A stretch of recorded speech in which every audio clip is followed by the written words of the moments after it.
These options in Photoshop are well worth our attention, and they can save us quite a bit of time.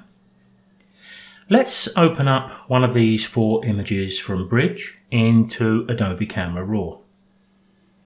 Now, as you can see here, I've gone ahead and selected the crop tool. I'm going to make a very quick and dirty crop from the top and the bottom, hit the Enter key.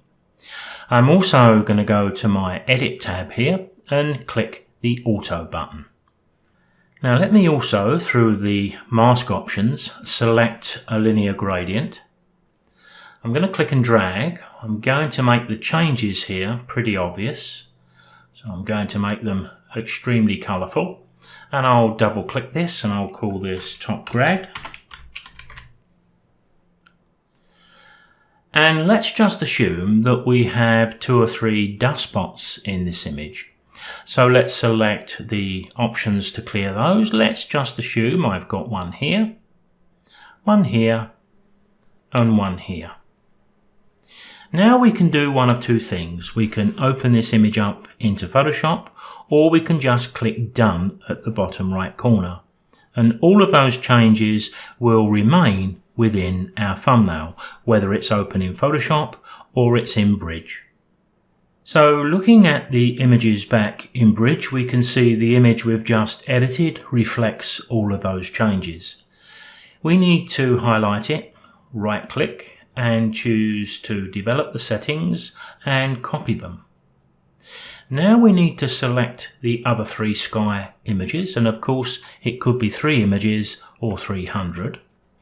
Right click and choose Develop Settings, Paste Settings.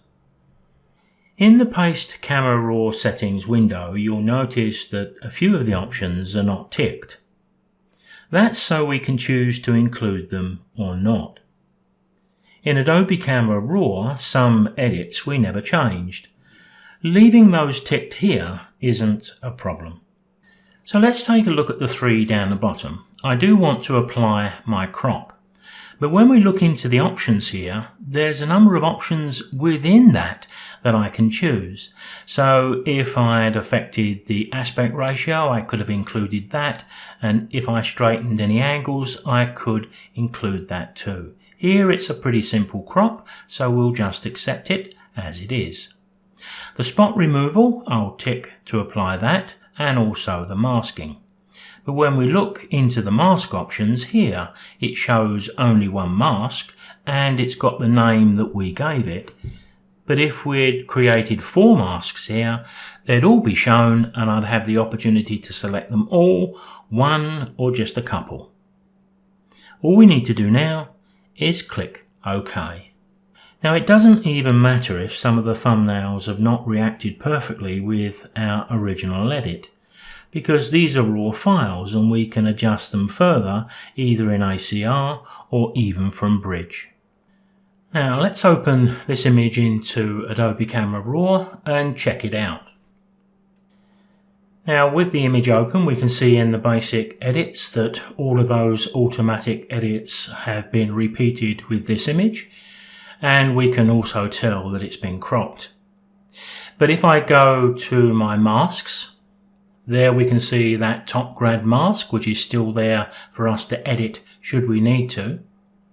And although I never touched this image at all with the options to rid it of any dust marks, you can see the 3 little rings which show that that part of our copy and paste has also worked pretty well.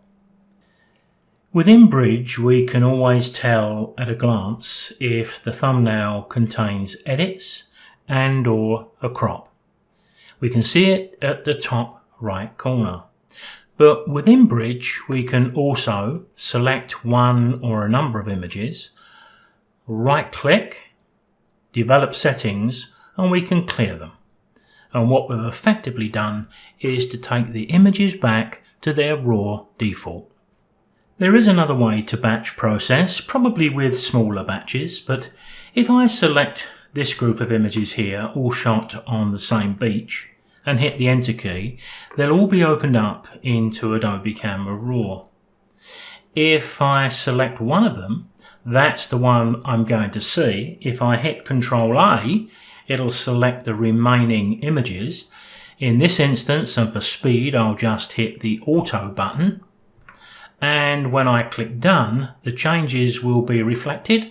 Let me make that change pretty obvious, and I'll click done. And then we'll take a look in Bridge. So there we can see the changes reflected in the thumbnails. Just imagine having a batch of noisy images shot with a high ISO. We could take some time to get one of the images right with the noise suppression in Adobe Camera Raw, and then we could apply it to a whole batch of images in Bridge. A lot of time saved and nothing set in stone because we're always working with raw images.